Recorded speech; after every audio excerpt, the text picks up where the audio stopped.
Carta do apóstolo Paulo a Colossenses, capítulo 3, versículos 12 ao 17.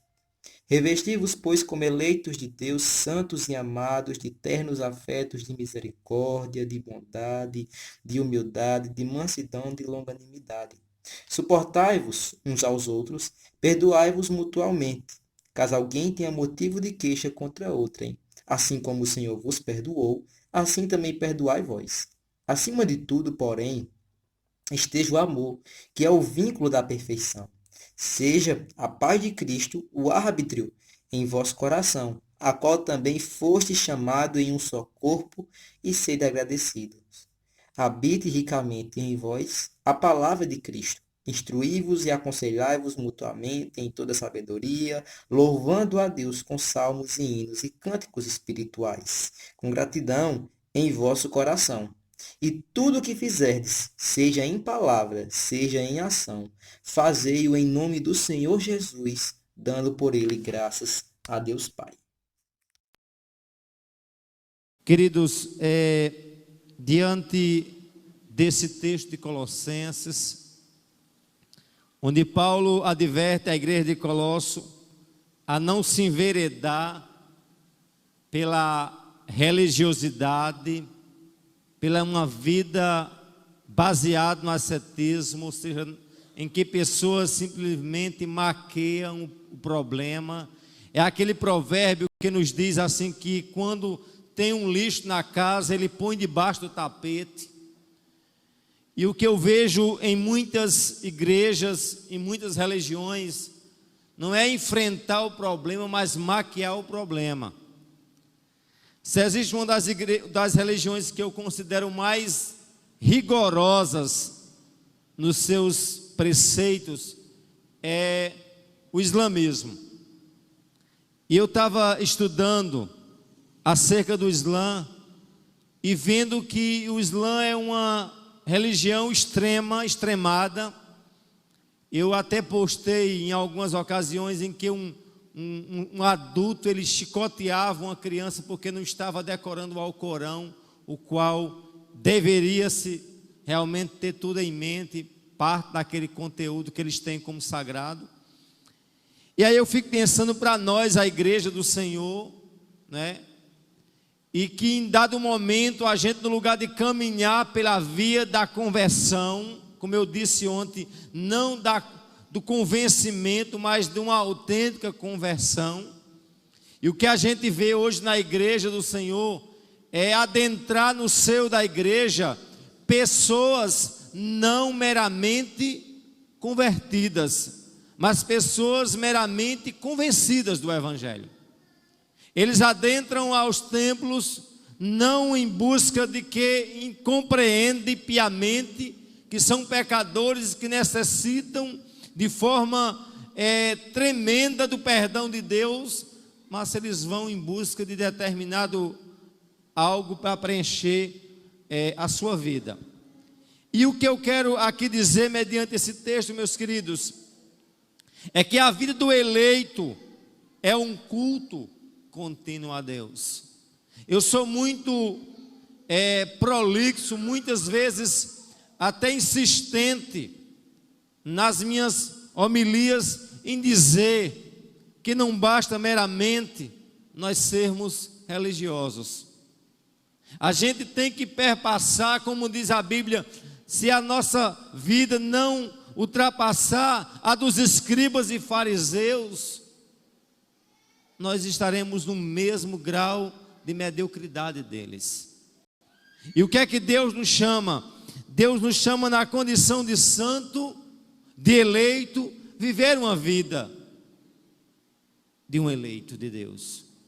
Onde Ele nos diz aqui, meus queridos, que no verso 12 Ele diz: revesti-vos como eleitos de Deus, santos, amados, de termos afetos, de misericórdia, de bondade, de humildade, de mansidão, de longanimidade. E aí esses adjetivos que são tão necessários para as nossas vidas, eu não sei quais são mais complicados para nós vivermos. Agora tem gente que no lugar de entender que ele, na condição de um santo, de um eleito de Deus, ele vai viver mediante essa prática, mas não o contrário, não na condição de simplesmente um religioso. E como eu disse, no lugar de viver esses adjetivos, ele tenta viver uma capa, uma estética, não é? Algo meramente que vai, como é que diz assim, tentar exteriorizar uma coisa que ele não tem. E aí, quando Paulo nos fala a ideia do revestivos, o revestir é o exteriorizar de uma essência do eleito de Deus. Ou seja, a ação de Deus não parte do exterior para o interior. Mas o Evangelho é claro, é incisivo em dizer que a mudança na vida do cristão tem que ser de dentro. Mas essa mudança de dentro, ela se expõe para fora, ela se torna exteriorizada, né? É aquilo que a gente vê em muitas pessoas dizer: não, Deus só quer o coração, e se quer o coração eu posso andar mediante o que de fato eu posso andar, enfim. Não, se eu tenho uma mudança do coração, se eu tenho uma mudança no meu interior, se de fato eu tenho uma vida transformada pelo Evangelho, o meu exterior vai ser conivente ao meu interior. Amém, amados? E essa ideia, quando ele diz revestivos, né, é como dizer assim, ó, passe a vestir outra vez. Ou seja, a minha vida como crente, o meu velho ser, ele é renovado mediante a estrutura anterior. Não é simplesmente que minha vida por si só vai ter um zero, né, a partir da minha conversão. Meus dilemas, minhas lutas, minhas crises não ficarão para trás. Simplesmente eu vou revestir, ter uma capacidade de Deus para superar as tentações e as lutas que nos vêm. Por isso essa perspectiva do revestir, né, é tornar vestir algo que já tinha. Não é algo simplesmente puramente novo, mas é um revestimento que realmente torna a evidência do interior limpo através da santificação. Amém? E a gente vê em muitas igrejas que dizem que ao ser santo, né, se eles são santos, eles não têm nenhuma necessidade de exteriorizar essa santidade. Isso é antibíblico. A verdadeira, autêntica santidade, ela parte do coração para a exteriorização do corpo. Por isso que eu não concordo, à luz da Escritura, alguém que diz que é santo, mas o corpo dele não é santo, que a visão dele não é santa, que as roupas dele não é santa, que as procedências dele não é santa. Agora tem um contrário, tem alguém que não é santo interior, mas que tem umas vestes religiosas, umas práticas religiosas. Quer ver uma prática religiosa nossa, bem comum? Um exemplo, hoje é ceia. O fato de ser ceia, as pessoas dizem que vão perdoar mais, não é isso? Vão se santificar mais, vão orar mais. Como a ceia fosse algo que meramente maquiasse as nossas vidas. A gente tem a ideia que a gente está aqui em um culto, e meramente o culto é o quê? É 7h30, 19h30 até 21 horas. Isso não é verdade. Aqui é o ápice, aqui de fato é a culminância da minha e da tua vida espiritual. Amém? Mas a minha vida como um todo é um culto. A minha vida, de fato, seja na condição de pastor, seja na condição de pai, de irmão, de amigo. A minha vida como um todo, Deus não vai me, como é que diz, simplesmente somar a partir da minha vida religiosa. É isso que eu vejo que muitos pastores pecam nisso, porque eles residem a vida espiritual dele, a religiosidade. E muitos de nós crentes achamos que o fato de estarmos na igreja é o suficiente. Isso não diz nada. Por isso que eu ignoro muitas práticas católicas. Você vai para uma missa no domingo, as pessoas estão lá, lotado o templo. Mas a mesmo entusiasmo que o povo vão para a igreja, eles descem, o primeiro bar que tiver aberto, eles entram. Eu ignoro, eles passam 365 dias, dizem, não, eu vou usar só o álcool, aí quando chega, é a Semana Santa, eu vou usar o vinho, aí toma um barril de 5,5 litros, né? Bota. Eu te pergunto, isso é religiosidade? E aí nós, crentes, temos as nossas religiosidades também. Amém? Nós, na condição de crente, nós temos esse exterior que meramente é só para maquiar.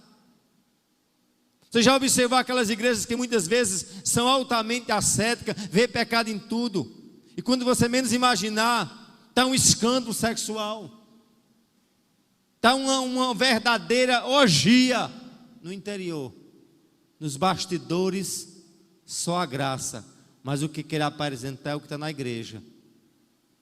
E vida de cristão não é de orgia oculta, vida de cristão é uma santidade contínua, porque eu e você vamos juntos dar conta das nossas ações, não meramente as ações, como é que diz, templárias, não meramente ações, meu irmão, pública, mas as ações mais ocultas, do recôndito, do meio do teu ser. Um dia nós vamos dar conta a Deus. Eu disse há 8 dias atrás, na nossa discussão com jovens, o acesso que cada um da gente fizer em casa na madrugada, eu quero que a mesma disponibilidade, a transparência que a gente tem em fazer a sós na internet, a gente tem a capacidade de dizer, Romário, pluga aí, faz como é que diz, um link, expõe no domingo à noite, as mesmas imagens, os mesmos vídeos, e aí eu digo a você, nós estaremos vivendo uma vida de santidade, não de religiosidade. Amém? Esse fato de nós saudarmos o irmão com a paz do Senhor, só por saudar, isso é religioso. E eu e você deve o máximo pedir a Deus, Deus que haja em mim, em nós, a necessidade de pegar na mão do irmão e dizer verdadeiramente, meu irmão, eu tenho paz contigo. Amém?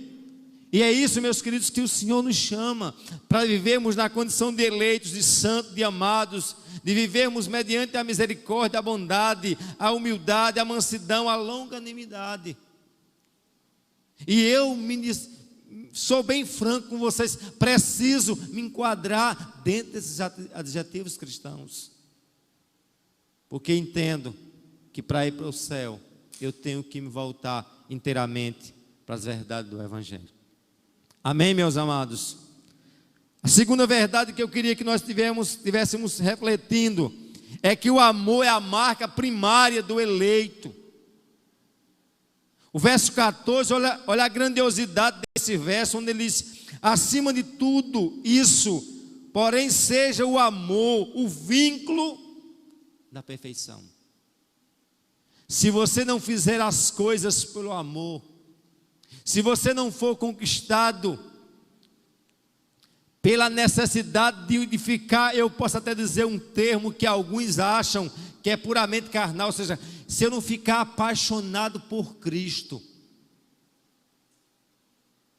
E eu fico vendo que muitas pessoas de forma errônea dizem que paixão é um fogo, igual um fogo de palha. A ideia de paixão é sofrer. A ideia da paixão é algo que nos leva a viver mediante um sofrimento. E eu fico pensando, será se nós podemos dizer que somos apaixonados por Cristo? Será se de fato nós podemos dizer que o que nós estamos fazendo é pelo amor de Cristo? Será se muitos vêm à igreja? Será se vêm aparecer? Ou se vêm meramente adorar? Será se a vida dele por si só, eu vou fazer uma coisa, eu vou dizimar, eu vou ofertar, eu vou orar, mas eu vou ofertar, eu vou orar, não para os outros, mas para Cristo, é pelo amor em Cristo, é porque antes de fato eu amar a Cristo, Cristo me amou. Amém, meus queridos? Vocês lembram do último vídeo que nós passamos aqui, a expressão desse amor que um dia nos justificou? E muitas das vezes nós ficamos insensíveis a esse amor. Nós dizemos que amamos a Cristo. Mas como é que eu amo a Cristo eu não consigo amar a noiva de Cristo, que é a igreja. Como é que de fato eu digo que amo a Cristo, mas eu não consigo amar o meu próximo, como fez aquele sacerdote, aquele levita, ao ver de fato o samaritano, o indivíduo caído, e meramente e unicamente o samaritano de fato olhou. Eu fico pensando, há 8 dias atrás, mais ou menos, menos de 8 dias atrás, o Brasil foi, como é que diz, contagiado com a marcha para Jesus. Que marcha! Que povo é esse que de fato diz que marcha para Cristo, mas não tem coragem, né, de olhar para o seu próximo que está caído, de alguém que está preso, do velho que está sendo escorraçado, da criança que está sendo violentada. Como é que eu digo que sou cristão, mas me adequo mais a um sistema que é muito mais satânico do que divino? É uma coisa incompatível, meus queridos. E é isso que o Senhor deixa bem claro, que se eu sou eleito, eu tenho que dar prova de eleito. Se eu sou salvo, eu tenho que dar prova de salvo. Ah, pastor, quer dizer que na condição de salvo, eu não preciso fazer nada. Mas se eu já sou salvo, eu tenho que dar fruto de um salvo. Amém? Não é que eu faço boas obras para ser salvo, mas na condição de salvo, eu tenho que evidenciar as minhas boas obras. E não meramente, não unicamente, maquiar problema e achar que eu sou aprovado pelos homens. Muitas vezes nós podemos até ter a aprovação dos homens, mas seremos reprovados grandemente por Deus. Vocês lembram a oração que o Senhor disse? Olha, quando tu orares, o que é que tu faz? Pega uma caixa de som, vai nos cantos das ruas dizer que tu ora. Quando tu jejumar, tu bota uma placa, né? Já observou as qualidades de crente hoje, Jobson? O cabo, ele não ora no quarto, ele ora no Facebook. Ele expõe toda a qualidade da sua intimidade lá. Eu quero dizer a você, crente que é crente, ele tem intimidade com Jesus. Amém? Crente que é crente não tem intimidade com ninguém. Ah, com irmã não, é com o Senhor. Se você tem um problema, expõe a Deus. Amém?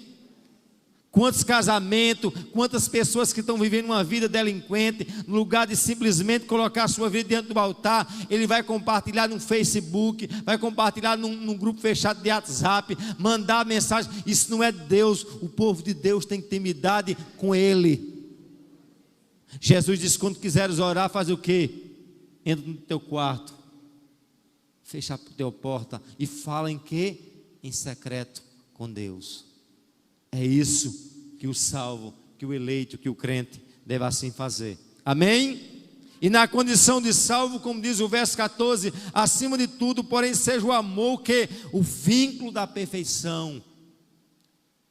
Esse amor perfeito, esse amor ágape, esse amor verdadeiramente que nos dá a marca de um salvo.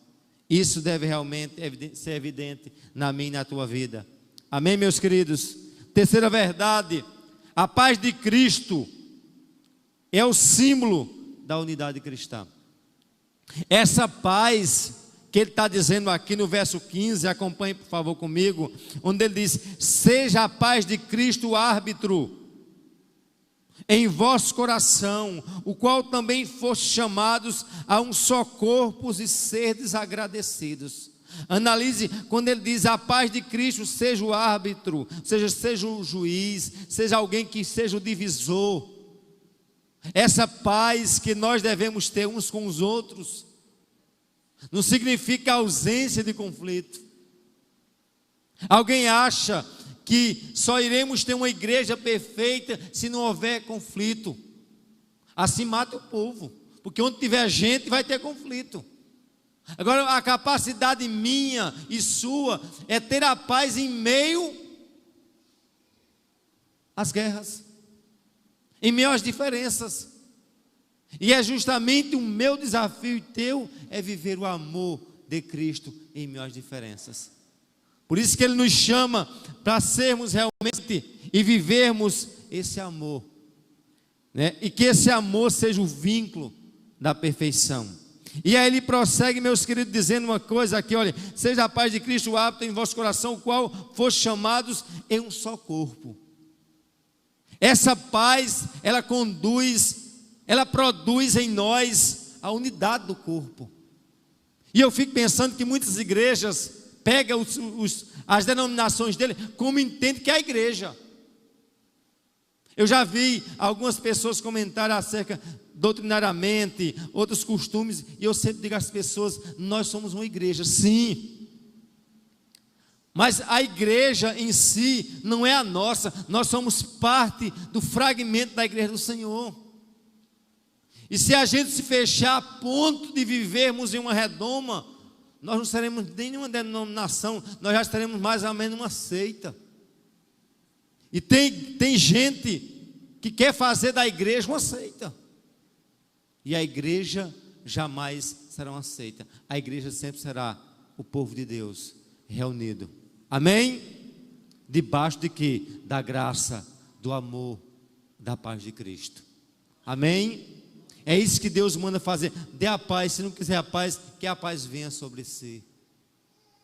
Se possível, tenha a paz com todos. Se possível, que não há muitas vezes possibilidade. E aí, meus queridos, ele prossegue dizendo: olha, seja a paz de Cristo o vosso árbitro em vosso coração, também o qual foste chamados em um só corpo. E por fim ele diz: serdes o quê? Agradecidos. Seja grato. Uma das coisas que a gente vê no meio da igreja é ingratidão. Não meramente uns para com os outros, mas ingratidão para com o Senhor. Nós, no lugar de agradecermos a Deus o que Ele já fez, nós estamos totalmente recheados de murmuração. Nossa vida, no lugar de sermos realmente, é completamente pleno, meus queridos, de uma vida de gratidão. Nós estamos plenos de uma vida de murmuração, de pessoas que não conseguem agradecer a Deus. Você está lembrado que há alguns meses atrás a gente vivia pedindo oração por chuva. Quando a chuva chega, os açudes se transbordam, ficam transbordados, a crise hídrica já não é mais evidente. Cadê a gratidão? Como é que o povo vai agradecer a Deus agora? Vamos dizer que quem trouxe foi quem? Foi Pedro. Pedrão abriu as comportas e veio chuva. Vamos tomar cachaça, vamos dançar forró. Isso é a forma que gratidão que o mundo faz. Mas nós, igreja do Senhor, somos diferentes. Amém? Ou com chuva ou sem chuva, devemos ser gratos. Amém? Ou com colheita ou sem colheita. E é isso que a igreja tem que aprender, meus queridos, a viver uma vida de gratidão ao Senhor, ser desagradecido. E por fim, a vida do eleito deve ser em palavra ou em ação. Ela deve ser realmente em palavra e em ação, um culto contínuo de adoração ao Senhor. A chave desse sermão se encontra no verso 17, onde diz aí: e tudo o que fizerdes, seja em palavra, seja em ação, fazei em nome do Senhor Jesus, dando por Ele graça a Deus Pai. Amém? Ou seja, esse verso encerra dizendo: não existe divisão de vida santa e vida profana. A vida do crente por si só é um culto. Amém? Vamos repetir juntos?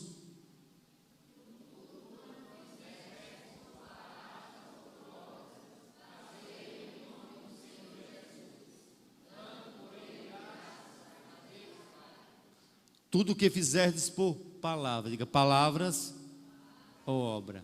Olha como o texto se fecha. Tudo que vocês estão teoricamente ou praticamente vivendo. Teoria e prática. Mas faça em teoria e em prática, fazer o quê? Para a glória de Deus.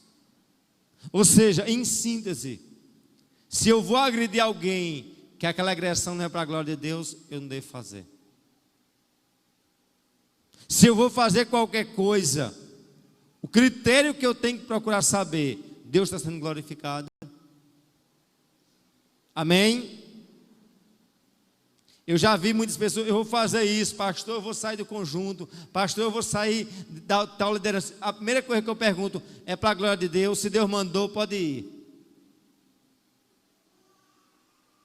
Agora, se Deus não mandou, não arreda o pé. Eu vou abrir tal ministério, se Deus mandou, vá. Agora, se não for para a glória de Deus, o problema é que a gente faz as coisas não para a glória de Deus, muitas vezes se faz para a glória humana. O problema é que muitas vezes as pessoas não vêm ao púlpito, as pessoas vêm a a um espetáculo. O problema nosso é que a gente muitas vezes não vem ao templo, a gente vem, parece que é uma casa de show. A exibição, a gente vive realmente numa sociedade de espetáculo. As pessoas não se vestem, não de fato para si, não se vestem porque gosta, mas quer saber o que o outro vai pensar. Eu já disse isso, quer dizer, eu procuro me vestir. Não, mas o pastor está fora da moda, mas a minha moda sou eu, meu querido. Minha esposa disse que eu nem entro da moda nem saio, né? Porque é preto e branco. Ou seja, mas agora tem gente que para aparecer ele bota uma abacaxi igual a Carmiranda. Não precisa não. Amém? Se alguém está te vendo, Deus está. Eu vou fazer, mas eu vou fazer para o outro aparecer. Não. Faça como João Batista, importa que ele cresça e que eu diminua.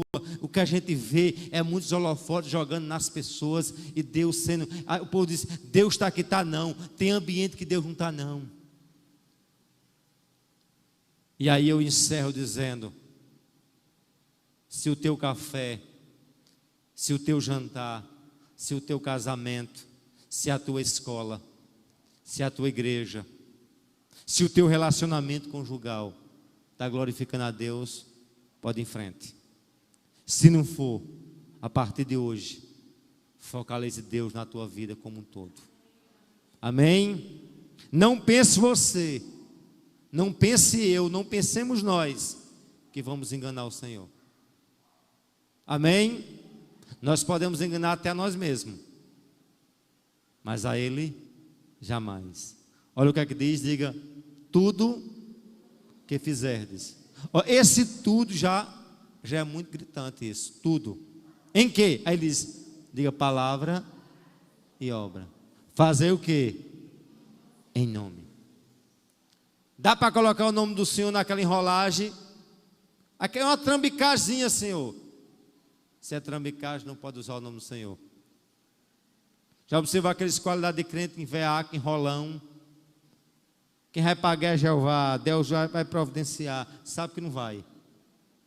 Sabe que vai comprar aquele negócio, mas vai enrolar. E ainda usa que o nome do Senhor em vão. Quantos assim diz o Senhor, sem Deus ter dito nada? E lembre-se de uma coisa, use o nome do Senhor, mas jamais em vão. Amém? E use unicamente para sua glória. Amém, meus queridos? Vamos colocar de pé.